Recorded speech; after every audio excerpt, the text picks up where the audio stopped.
দেওয়ার তৌফিক দান করেছেন, আলহামদুলিল্লাহ। আজকে আমার আলোচ্য বিষয় হলো হাদিসে নববীর পাঠ পদ্ধতি। ভিন্ন ভাষায় আল্লাহ রসুল সাল্লাল্লাহু আলাইহি ওয়াসাল্লামের হাদিস আমরা কিভাবে পড়াবো।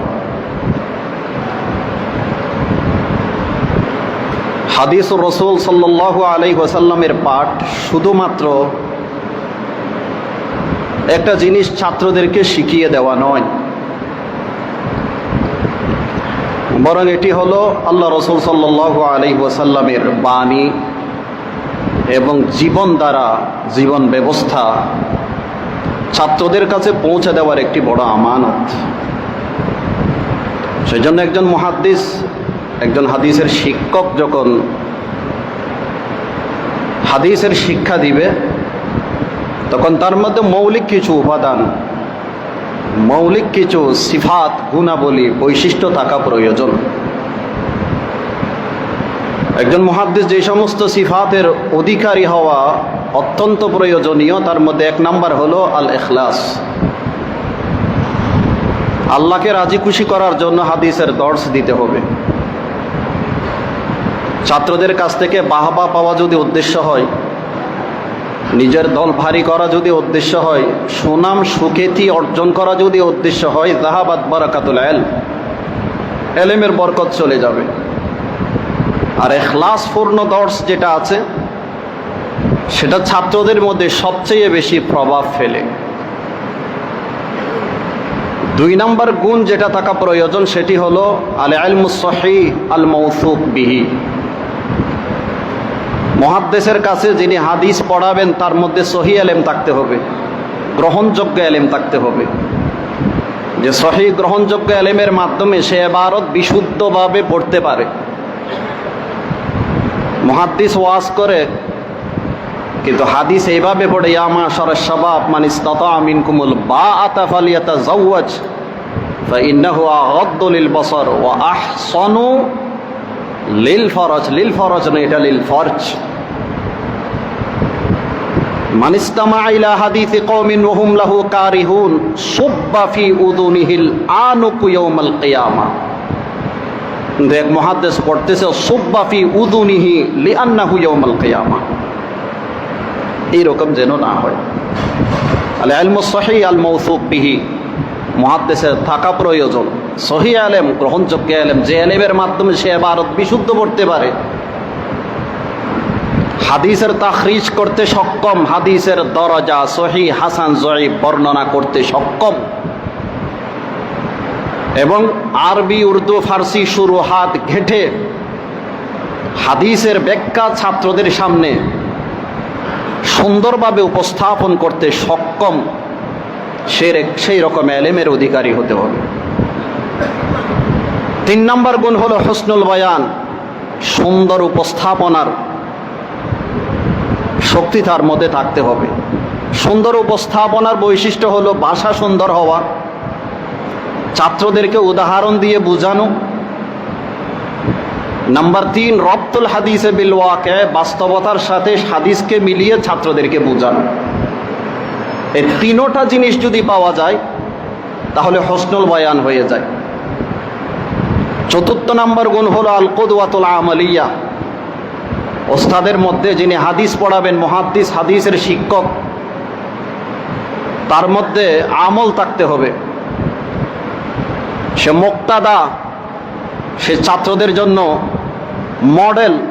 সে হাদিস পড়ায়, নামাজ পড়ে না। হাদিস পড়ায় অহংকার তার মধ্যে আছে, হাদিস পড়ায় হিংসা বিদ্বেষ তার অন্তরে আছে। মুহাদ্দিস যদি সেই রকম হয় তাহলে তার কোনো কথার প্রভাব ছাত্রদের মধ্যে পড়বে না। সেজন্য আল কুদওয়াতুল আমলিয়া অত্যন্ত জরুরি। ওস্তাদ আমেল হতে হবে, আমল তার মধ্যে থাকতে হবে। বরং ছাত্রদের জন্য ওস্তাদের আমল এটা হচ্ছে যে সবচেয়ে বড় দর্স। সেজন্য মানুষ বলে চোখে দেখে মানুষ বেশি জানে, কানের চেয়ে চোখের মাধ্যমে বেশি জানে মানুষ। কানের মাধ্যমে মানুষ কম জানে, কম বুঝে, কিন্তু চোখ দ্বারা মানুষ বেশি জানে, বেশি বুঝে। পঞ্চম নাম্বার হলো আত-তাদাররুজ ফিত তালিম।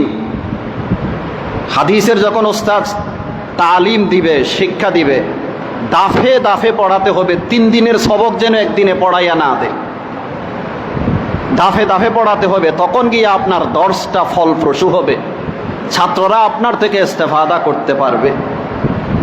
ষষ্ঠ নাম্বার গুণ যেটা আছে সেটা হচ্ছে মুরাআতু মুস্তাওয়াতুল্লাহ। ছাত্ররা যারা পড়তেছে এদের দিকেও আপনার খেয়াল রাখতে হবে। কাল্লিমিন নাস আলা কদরে উকুলিহিম, যাদের সাথে আপনি কথা বলতেছেন আপনার মুখাতব, তাদের স্তর ভেদে কথা বলতে হবে, এদের স্তরের প্রতি লক্ষ্য রাখতে হবে। এরা যদি ছোট বাচ্চা হয় আপনার তকরির হবে এক ধরনের, এরা যদি দাওরাইয়া হাদিসের ছাত্র হয় আপনার তকরির হতে হবে আরেক ধরনের। নাহবে মীরের ছাত্র, তার সামনে যদি আপনি কাফিয়ার তকরির করেন সেটা যেই রকম বোকামি, ফৈজুল কালামের ছাত্র এর সামনে যদি আপনি মেশকাতের তাকরির করেন সেটাও সেই রকম বোকামি। কাল্লিমিন নাস আলা কদরে উকুলিহিম। সফল ওস্তাদের, সফল মুহাদ্দিসের হাতে গোনা 6টি বৈশিষ্ট্যের কথা বলেছি। 1 নাম্বার হলো আল ইখলাস, 2 নাম্বার হলো আল ইলমুস সহিহ আল মৌসুক বিহি, 3 নাম্বার হলো মুরাআতু মুস্তাওয়াতুল্লাহ, 4 নাম্বার হলো আত-তাদাররুজ ফিত তালিম, 5 নাম্বার হলো হুসনুল বায়ান, আর 6 নাম্বার হলো আল কুদওয়াতুল আমালিয়া। এরপর আপনি যখন ছাত্র ভাইদেরকে হাদিস পড়াবেন, হাদিসের ব্যাখ্যা বিশ্লেষণ কিভাবে করবেন, আপনার দর্শ প্রাঞ্জল হওয়ার জন্য, সুন্দর হওয়ার জন্য, আকর্ষণীয় হওয়ার জন্য, হৃদয়গ্রাহী হওয়ার জন্য 60টি আনাসেরকে সামনে রেখে হাদিসের দর্শ প্রদান করতে হবে।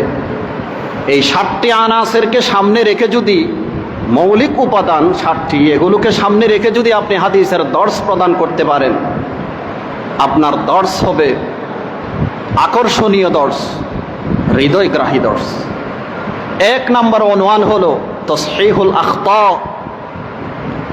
ওয়াল আগলাত আল ওয়াকিআ ফি নুসাখি কুতুবিল হাদিস। কুতুবে হাদিসের নসখাগুলোর মধ্যে যেই সমস্ত আখতাগুলো আছে, ভুল ভ্রান্তি যেগুলো আছে, ইসনাদান ওয়া মাতনান, সেগুলোকে বিশুদ্ধ করা। আমাদের সামনে 5 ধরনের আখতা আছে। 1 নাম্বার হলো আখতা উত্তিবাআ, ছাফাখানার ভুল। 2 নাম্বার হলো আখতাউন নাসিখ। 3 নাম্বার হলো আখতাউল মুহাক্কিক। 4 নাম্বার হলো আখতাউল মুআল্লিফ। 5 নাম্বার হলো আখতাউর রুয়াত। 5 ধরনের ভুল আমাদের চোখের সামনে আছে। আখতাউ ইত্তিবাআ, ছাফাখানার ভুল। হাদিসে আছে ইয়াগফিরু, ছাফাতে চলে আসছে ইয়াকফুরু, গাইনের জায়গায় কাফ চলে আসছে, এটা সংশোধনযোগ্য। 2 নাম্বার হলো নাসিখের ভুল। আমি একটা উদাহরণ দিয়ে আপনাদেরকে বুঝাই। সুননে ইবনে মাজার এক সনদের মধ্যে আসছে হাদ্দাথানা মুহাম্মদ ওয়া আলী ইবনা আল হাসান ইবনি আবিল হাসান। হাদ্দাথানা মুহাম্মদ ওয়া আলী ইবনা আল হাসান ইবনি আবিল হাসান। এর অর্থ হলো মুহাম্মদ এবং আলী এরা দুজন হলো হাসান ইবনু আবিল হাসানের ছেলে, ইবনা। কিন্তু নাসিখ ইবনার জায়গার মধ্যে আম্বানা বলে দিয়েছে। এখন হয়ে গেছে কি হাদ্দাসানা মুহাম্মদ ওয়া আলী আম্বানা আল হাসান ইবনু আবিল হাসান। মুহাম্মদ এবং আলী এদের বাপ ছিল আল হাসান ইবনু আবিল হাসান, এখন সে হয়ে গেছে এরা দুইজনের উস্তাদ। এটা হলো নাসিখের ভুল, এটা মুআল্লিফের ভুল না, এটা ওর সংশোধনযোগ্য। 3 নাম্বার হলো মুহাক্কিকের ভুল। হাদিস জগতের সম্রাট ইমাম শামসুদ্দিন যাহাবী রহমতুল্লাহি আলাইহি কিতাব রচনা করেছেন মিজানুল ইতিদাল। মিজানুল এতেদাল নামক কিতাবের মধ্যে একজন রাবি আছে, তার নাম হলো আবান ইবনে ইসহাক। এর তরজমাতে ইমাম যাহাবী রহমতুল্লাহি আলাইহি বলেন ওয়াসাকাহু আহমদ আল ইজলি, ওয়াসাকাহু আহমদ আল ইজলি। এর অর্থ হলো আহমদ ইজলি নামক ইমাম আবান ইবনে ইসহাককে সেকা বলেছেন, তাওসিক করেছেন। ওয়াসাকাহু আহমদ আল ইজলি। মুহাক্কিক মনে করেছে এখানে আহমদ থেকে মোরাদ আহমদ ইবনে হাম্বল, আল ইজলি হলো ভিন্ন ইমাম। সেই জন্য করছে কি, দুইজনের মাঝখানে একটা ওয়াও ঢুকাই দিছে, এখন হয়ে গেছে ওয়াসাকাহু আহমদ ওয়াল ইজলি। এই রাবিটাকে ইমাম আহমদও তৌসিক করেছে, ইমাম ইজলিও তৌসিক করেছে, এটা খতা। এখানে আহমদ থেকে মোরাদ আহমদ ইবনে হাম্বল না, বরং আল ইজলি, ওনার নাম হচ্ছে যে আহমদ। সেজন্য ইমাম যাহাবী রহমতুল্লাহি আলাইহি বলেছেন ওয়াসাকাহু আহমদ আল ইজলি। নাসিখ ওয়াও যেটা ঢুকিয়ে, মুহাক্কিক ওয়াও যেটা ঢুকিয়ে দিয়েছে সেটা হচ্ছে যে কি, খতা। এই খতাও সংশোধনযোগ্য। সংশোধনযোগ্য মানে কিতাবের মধ্যে আমাদের সংশোধন করতে হবে এগুলো। আখতাউত তিবা, আখতাউল মুহাক্কিক, আখতাউন নাসিখ, কিতাবের মধ্যে আমাদেরকে সংশোধন করতে হবে। কারণ মুআল্লিফ রহমতুল্লাহি আলাইহি ওইভাবে তো এগুলো উল্লেখ করেননি, এই তাসাররুফাতগুলো করেছেন বাহিরের মানুষ। আর আমার কাজ হচ্ছে মুআল্লিফ যেইভাবে লিখেছে সেইভাবে ছাত্রদের সামনে কি করা, উপস্থাপন করা। চতুর্থ নাম্বার হচ্ছে কোনো কোনো সময় মুআল্লিফ থেকেও জাল্লাত সাদের হয়, এটা সংশোধন করা যাবে না, এটা কিতাবে যেই রকম আছে সেই রকম থাকতে হবে। তবে আপনার কাজ হলো তামবি করা, যে মুআল্লিফ আব্দুর রহমান বলেছে, সওয়াব হচ্ছে আব্দুর রহমান না আব্দুল্লাহ, তামবি করতে হবে। এটা তসহিহ করতে পারবেন না কিতাবের মধ্যে, কারণ মুআল্লিফের কিতাব, এখানে তাসাররুফ করার আপনার কোনো কি নাই, হক নাই। একটা উদাহরণ দিয়ে আমি আপনাদেরকে বুঝাই। সুনান ইবনে মাজার একটা হাদিস, 3357 নম্বর হাদিস, 3357। হাদ্দাসানাল মুহারিবি, ইমাম ইবনে মাজাহ নিজের সনদে হাদিস বয়ান করতে গিয়ে বলেন হাদ্দাসানাল মুহারিবি ক্বালা হাদ্দাসানা আব্দুর রহমান ইবনু নাহশাল। এর অর্থ হলো মুহারিবির উস্তাদ আব্দুর রহমান ইবনু নাহশাল, মুহারিবির উস্তাদ আব্দুর রহমান ইবনু নাহশাল, এটা খতা। এখানে যিনি আব্দুর রহমান তিনি মুহারিবি, আর নাহশাল হলো মুহারিবি আব্দুর রহমানের উস্তাদ। সনদের মধ্যে লেখা আছে হাদ্দাসানাল মুহারিবি হাদ্দাসানা আব্দুর রহমান ইবনু নাহশাল। এতটুকুর দ্বারা আমরা কি বুঝলাম? এইটাই বুঝলাম যে মুহারিবির উস্তাদ হলো আব্দুর রহমান ইবনু নাহশাল, কিন্তু সওয়াব হলো আব্দুর রহমান, এটা মুহারিবির নাম। হাদ্দাসানাল মুহারিবি আব্দুর রহমান আন নাহশাল, নাহশাল হলো মুহারিবি আব্দুর রহমানের কি উস্তাদ। এই কথাটা আমাদের সামনে স্পষ্ট করেছে ইমাম মিজি রহমতুল্লাহি আলাইহি তাহযীবুল কামাল নামক কিতাবের 17 নম্বর খণ্ড 464 নম্বর পৃষ্ঠাতে।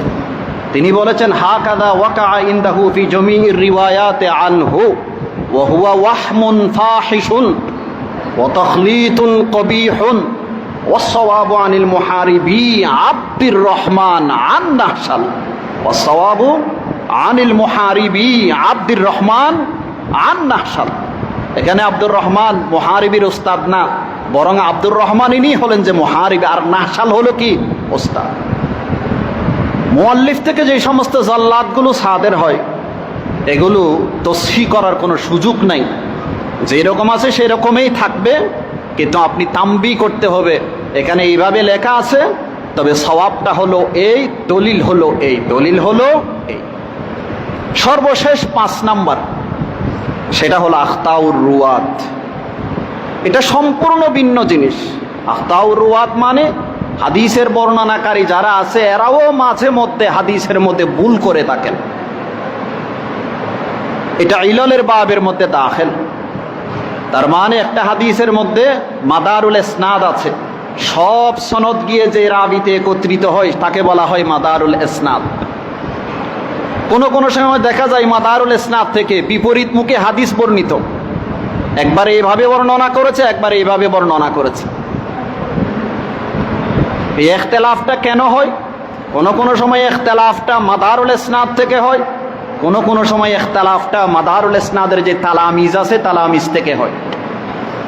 কোন তালামিজরা মাদারুল ইসনাদ থেকে হাদিসটাকে মরফুআন বর্ণনা করেছে, আর কেউ কেউ মওকুফান বর্ণনা করেছে, কেউ কেউ মৌসুলান বর্ণনা করেছে, কেউ কেউ মুরসালান বর্ণনা করেছে, কেউ কেউ সাহাবিকে সাহাবি দিয়ে পরিবর্তন করেছে, কেউ কেউ এক রাবিকে আরেক রাবি দিয়ে পরিবর্তন করেছে, কেউ এক সনদের মধ্যে জিয়াদত করেছে, কেউ ভিন্ন সনদের মধ্যে সেই জিয়াদতটা রাখেননি, নকশ করেছে। এ হলো ইখতিলাফ, এই হলো ইখতিলাফ। এই ইখতিলাফগুলো আমরা কোনো অবস্থাতে সেখানে তসররুফ করতে পারবো না। বরং এই ধরনের ইখতিলাফ দেখলে করায়েনের ভিত্তিতে হয়তো দুনু তরিককে আমরা জমা করব, অথবা এক তরিককে অপর তরিকের উপর তারজিহ দেব। করায়েনগুলো কি আহফাজিয়ত, আকসরিয়ত, করাবত, মুখালাফাতুল জাদ্দা ইত্যাদি ইত্যাদি করায়েন। ইমাম ইরাকি রহমতুল্লাহি আলাইহি আত-তাকীদ নামক কিতাবের মধ্যে এই করায়েনের সংখ্যা 100-এর কাছাকাছি বর্ণনা করেছে। এই করায়েনগুলোর ভিত্তিতে রেওয়ায়াতের মধ্যে যদি ইখতিলাফ দেখা যায়, তাহলে হয়তো দুটোর মাঝে আমরা জমা করব, অথবা একটাকে আরেকটার উপর কি দেব, তরজি দেব। এটা হচ্ছে যে ইললের বাবের মধ্যে দাখিল। এই জিনিসটা অত্যন্ত কঠিন, এমন কঠিন ইমাম ইবনে রজব হাম্বলি রহমতুল্লাহি আলাইহি শরহ ইলাল তিরমিজি নামক কিতাবে উল্লেখ করেছেন, ইন্না বিসাতাহু কদ তুফিয়া মুনদু আজমান। ইলমু ইলালিল হাদিসের বিছানা গুটিয়ে নেওয়া হয়েছে অনেক আগ থেকে। তার মানে এই বিষয়ে আলোচনাকারী ব্যক্তি খুব কম। এই কথাটা তিনি বলেছেন ওনার জামানায়, ইবনে রজব হাম্বলি রহমতুল্লাহ আলাইহি ওনার জামানায় বলেছেন। এটাও বলেছেন কাল্লামা ইয়াফহামুহু মিন আহলি হাদা শান, যারা মুহাদ্দিসিনে কেরাম তাদের মধ্যেও খুব কম মানুষ ইলমুল ইলাল সম্পর্কে বুঝে। মুহাদ্দিসিনে কেরাম যারা আছে তাদের মধ্যেও খুব কম মানুষ ইলমুল ইলাল সম্পর্কে বুঝে। তো রুয়াতের ইখতিলাফ যেটা আছে সেটাতে আমাদের তাসাররুফ করার কোনো হক নাই। এ ধরনের ইখতিলাফ দেখলে হয়তো করাইনের ভিত্তিতে আমরা তরজি দেব, অথবা দুটোর মাঝে কি করব, জমা করব। তাহলে আখতা আমাদের সামনে 5 প্রকারের, তিবা আর খতা। 2 নাম্বার হলো মুহাক্কিকের আখতা, 3 নাম্বার হলো নাসিখের আখতা। এই 3 প্রকারের আখতা সংশোধনযোগ্য। 4র্থ নাম্বার হলো মুআল্লিফের জাল্লাত, এটা সংশোধন করব না, বরং এটার উপর আমরা তামবি করব। আর 5ম নাম্বার হলো রুয়াতের আখতা যেগুলো আছে সেগুলোকেও আমাদের কি নাই, তাসাররুফ, সেখানেও আমাদের তাসাররুফ করার কোনো হক নাই। করাইনের ভিত্তিতে হয়তো জমা করব, হয়তো একটাকে আরেকটার উপর কি দেব, তরজি দেব। একজন মুহাদ্দিস যখন হাদিসের দর্স দিবে, তার সর্বপ্রথম দায়িত্ব হলো এই ধরনের আখতা, এই ধরনের আগলাত কুতুবে হাদিসের নুসখার মধ্যে যদি আমরা পাই, তাহলে সেগুলোর উপর তামবি করা। এবং রুয়াতের আখতা যেগুলো আছে সেগুলো একেবারে হাদিসের সব কিতাবের মধ্যে আছে। বুখারী বলেন, মুসলিম বলেন, আবু দাউদ বলেন, তিরমিজি বলেন, নাসাই বলেন, ইবনু মাজাহ বলেন। কারণ ইখতিলাফ থাকা এটা প্রমাণ করে না যে হাদিস এটা ভুল। বুখারী শরীফের মধ্যেও ইখতিলাফ আছে। মাদারুল ইসনাদ থেকে রুয়াত যারা আছে, ওনার তিলমিজ যারা আছে, তারা ইখতিলাফ করেছে। ইমাম বুখারী রহমতুল্লাহি আলাইহি এই ইখতিলাফযোগ্য হাদিস এনে প্রমাণ করেছে এখানে দুনু ওয়াজাটা রাজে, দুনু ওয়াজাটা সহিহ। সেজন্য নফস ইখতিলাফ এটা সবসময় কাদেহ না। হ্যাঁ, ইখতিলাফ পাওয়া গেছে, ইখতিলাফ পাওয়া যাওয়ার পর করিনার ভিত্তিতে যদি একটা যদি তরজি পায়, তখন দ্বিতীয়টা হবে মরজু, তখন দ্বিতীয়টা হবে মারজু। যাই হোক, এরপর আমাদের 2 নাম্বার মারহালা হলো তখরিজুল হাদিস। একজন মুহাদ্দিস যখন হাদিসের দর্স দিবে, 2 নম্বর অনসর যেটাকে সামনে রাখবে সেটার নাম হলো তখরিজুল হাদিস। তখরিজুল হাদিসের দ্বারাই ফায়দা কি? 1 নম্বর ফায়দা হলো যে হাদিসটা কে কে বর্ণনা করেছে, কোন কোন মস্তরের মধ্যে হাদিসটা আছে সেটা আপনি জানবেন। বুখারী মুসলিমে আছে, কুতুবে সিত্তাতে আছে, কুতুবে সিত্তার বাইরে আছে, মাসানিদে আছে, মুসান্নাফাতে আছে, কোথায় কোথায় আছে সেটা আপনি জানতে পারবেন।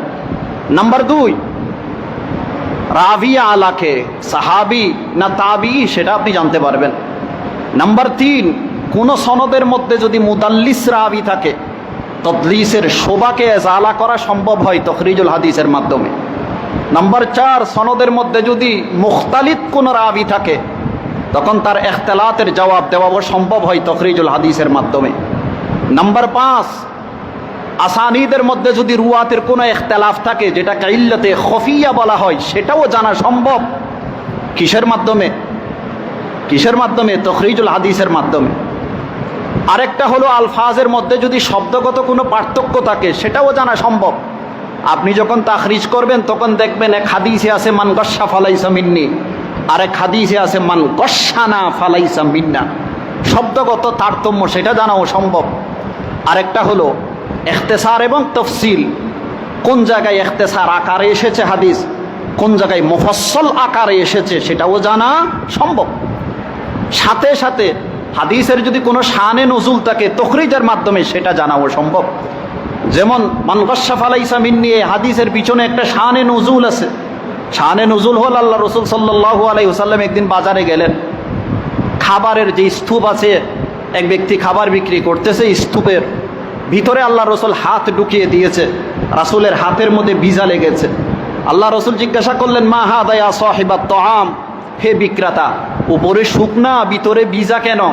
তখন সে উত্তর দিয়েছে আসাবাতুস সামাউ ইয়া রাসূলুল্লাহ, আসমান থেকে বৃষ্টি পড়ে ভিজে গেছে। আল্লাহ রসুল বলেন আফালা জাআলতাহু ফাওকাত তাআম কাইয়ারাহুন নাস, ভিজাটা তুমি উপরে করে দিলে না কেন, মানুষ দেখতো। এখন শুকনাটা উপরে ভিজাটা নিচে, মানুষ তো প্রতারিত হচ্ছে। এরপর আল্লাহ রসুল বলেছেন মান গস্সা ফালাইসা মিন্নি, যে ব্যক্তি প্রতারণা করে সে আমার দলভুক্ত নয়। এটাকে বলা হয় শানে নজুল। কোরআন শরীফের যেরকম শানে নজুল আছে, হাদিসেরও সেই রকম শানু উরুদিল হাদিস আছে। এবং এই মৌজুর উপর একটা সুন্দর কিতাব আছে, তার নাম হলো আল বায়ান ওয়াত তারিফ ফি আসবাবি উরুদিল হাদিস শরীফ। আল বায়ান ওয়াত তারিফ ফি আসবাবি উরুদি আল হাদিস শরীফ, লেখকের নাম ইমাম ইবনু হামজা আল হুসাইনি রাহিমাহুল্লাহু তাআলা। 2 নাম্বার তাহলে কি বললাম? 2 নাম্বার হলো তখরিজুল হাদিস। 3 নাম্বার হলো দরজাতুল হাদিস, হাদিসের দরজা জানা, ছাত্রদেরকে বয়ান করা। হাদিসটা সহিহ না হাদিসটা জয়ীফ, না হাদিসটা জয়ীফ জিদ্দান, না হাদিসটা হাসান, না হাদিসটা মওযু, হাদিসটা শায, মুনকার, তসহিহ, তাহরিফ, জিয়াদাতুস সিকাত ইত্যাদি ইত্যাদি নিয়ে ছাত্রদের সামনে আলোচনা করা।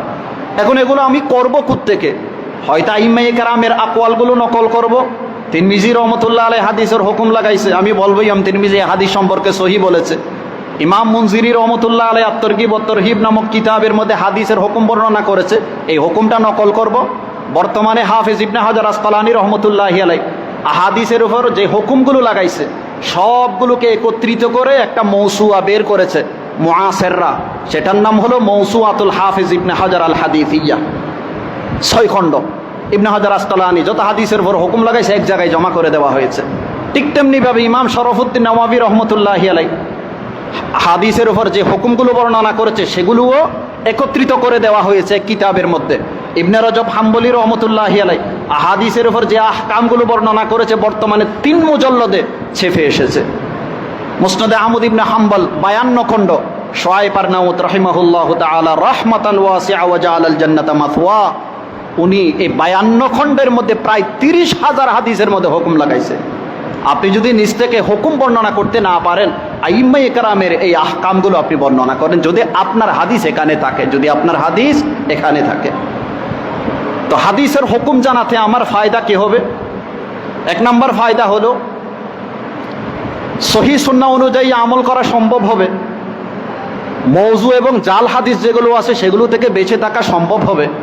নাম্বার 3, ফিকহি ইখতিলাফের মধ্যে সহিহ সিদ্ধান্ত দেওয়া আপনার জন্য সহজ হবে। আমরা অনেক সময় দেখে হাদিসের মধ্যে তাআরুজ আছে, তখন আমরা 2 হাদিসের মাঝে জমা করতে গিয়ে বলি হয়তো আল্লাহ রসুল কোনো সময় এটার উপর আমল করেছে, কোনো সময় এটার উপর কি করেছে, আমল করেছে। অথচ হাদিসের মধ্যে জমা করা হবে কখন? যদি 2 হাদিস গ্রহণযোগ্য থাকে। 2 হাদিস যদি কি হয়, গ্রহণযোগ্য যদি হয়, 2 হাদিস যদি সাহাবেত থাকে, আল্লাহ রসুল থেকে যদি প্রমাণিত থাকে, তখন 2 হাদিসের মাঝে জমা করা সম্ভব। কারণ আল জামউ ফারউ সুবুতিদ দলিলাইন, 2 দলিল যদি সাবেত না থাকে তখন জমা করার কোনো অর্থ নেই। আমি ছোট্ট একটা মিসাল দিয়ে বুঝাই। আমরা যে তাশাহুদ পড়ি, এই তাশাহুদ আরম্ভ হচ্ছে আত্তাহিয়াতু থেকে, কিন্তু নসাঈ শরীফের এক বর্ণনায় আসছে বিসমিল্লাহি ওয়া বিল্লাহি আত্তাহিয়াতু লিল্লাহ। তার মানে তাশাহুদের শুরুতে কি আছে? বিসমিল্লাহ ও বিল্লাহ আছে। এখন আপনি বলবেন এক রাওয়ায়েতে বিসমিল্লাহ ও বিল্লাহ আছে, আরেক রাওয়ায়েতের মধ্যে আত্তাহিয়াতু লিল্লাহ আছে। ঠিক আছে, আমরা দু হাদিসের মাঝে জমা করে দিলাম। কোন সময় আল্লাহ রসুল তাশাহুদ শুরু করেছে আত্তাহিয়াতু দিয়ে, কোন সময় শুরু করেছে বিসমিল্লাহ ও বিল্লাহ দিয়ে। এই জমা খতা। কেন খতা? আত্তাহিয়াতু লিল্লাহ এটা হচ্ছে যে সাহাবেত, কিন্তু বিসমিল্লাহ ও বিল্লাহ যে রেওয়ায়েতের মধ্যে আছে, এই রেওয়ায়েতের মধ্যে এই জিয়াদতটা হলো মুনকারা। এটা আল্লাহ রসুল থেকে প্রমাণিত না। যেহেতু প্রমাণিত না, তাহলে দুই হাদিসের মধ্যে জমা করার কোনো সুযোগ নেই, কারণ আল জামউ ফারউ সুবুতিত দলিলাইন। সেজন্য ইমাম ইবনে হাজার আসকালানী রহমতুল্লাহ আলাইহি, ইমাম নাসাঈ রহমতুল্লাহ আলাইহি, ইমাম দারাকুতনি রহমতুল্লাহ আলাইহি সমস্ত ইম্মায়ে ইকরাম ইত্তেফাক হয়ে বলেছেন আত্তাহিয়াতুর শুরুতে নাসাঈতে বিসমিল্লাহ ওয়া বিল্লাহর বর্ণনা যেটা আছে সেটা হচ্ছে মুনকারা শাযযা। এরপর বাকি আনাসেরগুলো আমি সংক্ষেপে বলে দিচ্ছি। 1 নাম্বার বলেছিলাম তাসহিহুল আগলাব, 2 নাম্বার হলো তখরিজুল হাদিস, 3 নাম্বার হলো দরাজাতুল হাদিস, 4র্থ নাম্বার হলো শরহুল আলফাজিল গরিবা। হাদিসের মধ্যে যদি কোনো কলিলুল ইস্তেমালওয়ালা শব্দ থাকে সেগুলোর সরা করা, ব্যাখ্যা করা। আর 5ম নাম্বার হলো হাদিসের মানায়ে আম বয়ান করা। 6ষ্ঠ নাম্বার হলো ফিকহুল হাদিস নিয়ে আলোচনা করা। এই হাদিস থেকে আমরা কি বুঝলাম, হাদিস আমাদেরকে কি শিক্ষা দিল, সেটা ছাত্রদের সামনে বর্ণনা করা। একেবারে 7ম নাম্বার হলো রব্তুল হাদিসে বিল ওয়াকে, বাস্তবতার সাথে হাদিসকে সংযুক্ত করে ছাত্রদেরকে বোঝানো। যেমন মান কাশাফা লাইসা মিন্নি, যে ব্যক্তি প্রতারণা করলো সে আমার দলভুক্ত নয়, অতটুকু বলে গেলে হয়তো ছাত্রদের কাছে বিষয়টা স্পষ্ট হবে না। আপনি যদি বলেন নকল করা, এটাও কিসের অন্তর্ভুক্ত, মাফে কম দেওয়া, এটাও কিসের অন্তর্ভুক্ত, ভালো তত্ত্ব গোপন করা, এটাও কিসের অন্তর্ভুক্ত, এইভাবে যদি আপনি আমসিলা দিয়ে ছাত্রদেরকে বোঝাতে পারেন, তখন ছাত্রদের কাছে হাদিসটা বোঝা সহজ হবে। এইভাবে 7টি আনাসেরকে সামনে রেখে আপনি যদি হাদিসের দর্শ দিতে পারেন, আপনার দর্শটা হবে সুন্দর, প্রাঞ্জল, আকর্ষণীয় এবং হৃদয়গ্রাহী। আল্লাহ পাক রব্বুল আলামিন যা বলছি সবাইকে বোঝার তৌফিক দান করেন। ওয়া আখিরু দাওয়ানা আনিল হামদুলিল্লাহি রাব্বিল আলামিন ওয়া সাল্লাল্লাহু আলা সাইয়্যিদিনা মুহাম্মদ ওয়া আলা আলিহি ওয়া সাহবিহি ওয়া বারিক ওয়াসাল্লাম।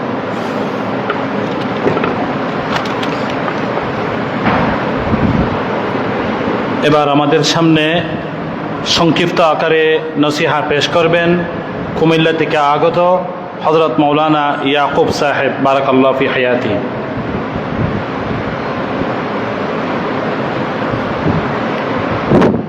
আলহামদুলিল্লাহ, আল্লাহ তাআলা এই মজলিসের মধ্যে কথা বলার জন্য বড়দের পক্ষ থেকে অনুমতি হয়েছে। সময় মাত্র 5 মিনিট।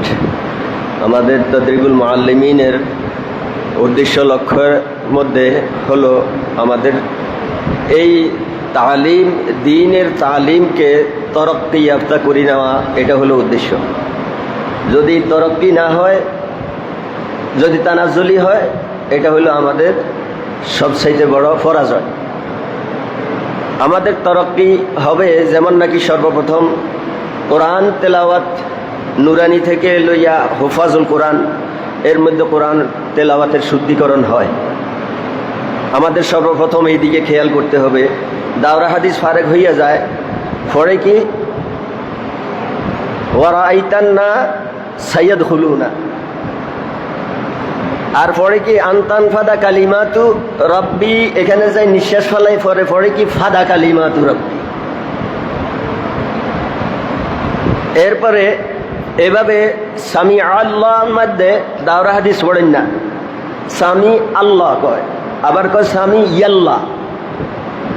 আমাদের এই আত্মসমালোচনাগুলি আমরা নিজেরা নিজেদেরকে শুদ্ধ না করলে আমাদের ছাত্ররা শুদ্ধ হবে না। এই জন্য এখানে আমরা তালিমের দিকে এইভাবে খেয়াল করব। দ্বিতীয় হলো তরবিয়ত। ছাত্ররা আজকাল আখলাকিয়তের দিক দিয়ে হাইওয়ান হয়ে যাইতেছে, হাইওয়ানের মতো হইতেছে। কেন? আমাদের তরবিয়তের অভাব। শুধু আমরা তালিমের দিকে লক্ষ্য রাখি, তরবিয়তের দিকে লক্ষ্য রাখি না। কুমিল্লাতে আমাদের একটা তরবিয়ত হয়েছিল, তদরিব হয়েছিল। সেখানে মুরব্বীরা বলছেন যে 40 মিনিটের ঘন্টা, 45 মিনিটের ঘন্টা, যে কয়েক মিনিটের ঘন্টা হোক, প্রত্যেক ঘন্টায় প্রত্যেক উস্তাদে প্রত্যেক জামাতকে 5 মিনিট তরবিয়ত দিবে। মিথ্যা বলবো না, কারো জিনিস বিনা অনুমতি ধরবো না, সালাম ছাড়া চলবো না। আর সালাম হলো কি? সালাম হলো রাসূল সাল্লাল্লাহু আলাইহি ওয়াসাল্লাম বলছেন আফসুস সালাম, সালাম হলো দোয়া। আমরা আফসুস সালামের জায়গায় কি করি? ওস্তাদ ছাত্র ফেসার মতো ফুলাইয়া চোখ দিক তাকাইয়া হাঁটি, কেউ কাউকে সালাম দিই না। আল্লাহর হাবিব সাল্লাল্লাহু আলাইহি ওয়াসাল্লাম তার কলিজার টুকরা হযরতে ফাতেমা রাদিয়াল্লাহু তাআলা আনহার সঙ্গে সাক্ষাৎ করতে যাইতে আগে সালাম দিয়ে ফেলতেন। একদিনে হযরতে ফাতেমা রাদিয়াল্লাহু তাআলা আনহা তৈয়ার হয়ে বসছেন যে আজকে আব্বাজানকে আমি আগে সালাম দেব। রাসূল সাল্লাল্লাহু আলাইহি সাল্লাম কোনখানে আসি সালাম দে, আজকে উনি তৈয়ার হয়েছেন ওইখানে আসি পৌঁছার আগে আমি আজকে সালাম দেব।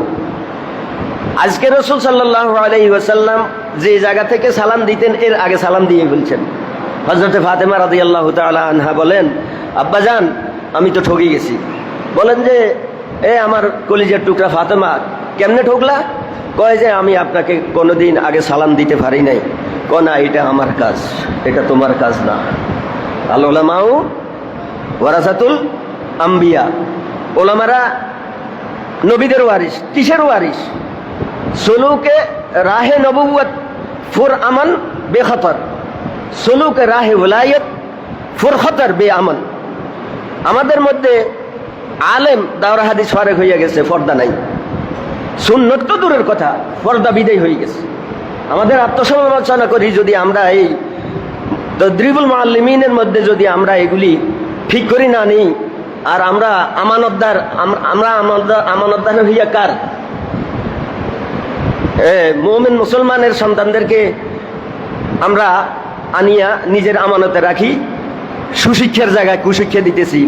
সালাম ওস্তাদেরা দেয় না, চাইয়ে থাকে ছাত্রের দিকে সালাম দেওয়ার জন্য। আল্লাহ রসুল কি শিখেছে? আল্লাহ রসুল শিখেছেন আগে আল্লাহ রসুল সালাম দিয়েছেন। তাহলে ওয়ারাসাতুল আম্বিয়ার কাম কি? আগে সালাম দেওয়া।